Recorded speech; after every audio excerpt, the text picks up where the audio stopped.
Buenas, Raúl, ¿qué tal? Partido complicado, pero bueno, a la vez bonito de jugar, que era contra el Sant Cebrià, un equipo que se está jugando el subir de categoría. Y bueno, nosotros no nos jugamos nada, pero sí con muchas ganas e ilusión de poder ganarles, competirles y poder dedicarle una victoria a la gente que viene a vernos al campo, siendo ya también el último partido que se jugaba en casa. Y bueno, fue una pena porque no pudo ser. Hicimos muy buen partido, bastante completo, no con un juego muy vistoso, pero sí muy intensos, muy concentrados y controlando esas vigilancias y segundas jugadas. Y a partir de ahí, bueno, generar ocasiones.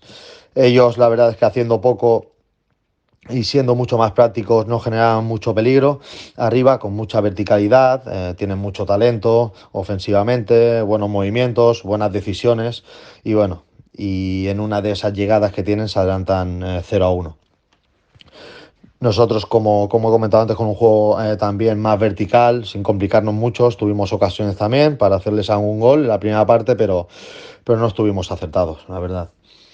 En la segunda parte, como siempre, no dejamos de creer, es una de las cosas que tiene el equipo y bueno, no bajamos los brazos y con esas ganas e ilusión, los primeros 15 minutos damos la vuelta al resultado poniéndonos 2-1.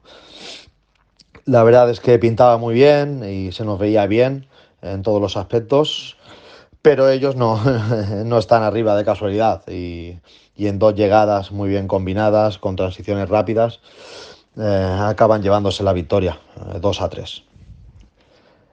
Muy orgulloso de mi equipo, que no dejó de intentarlo en todo momento, y rabia al mismo tiempo por no haber sacado como mínimo un empate, que creo que era lo que nos merecíamos como mínimo ese empate, ¿no? Bueno, toca afrontar de la mejor manera el último partido de liga e intentar ganar y poder disfrutar ese último partido, que creo que no lo merecemos, por lo menos acabar la temporada con una victoria. ¿Vale? Venga, un saludo.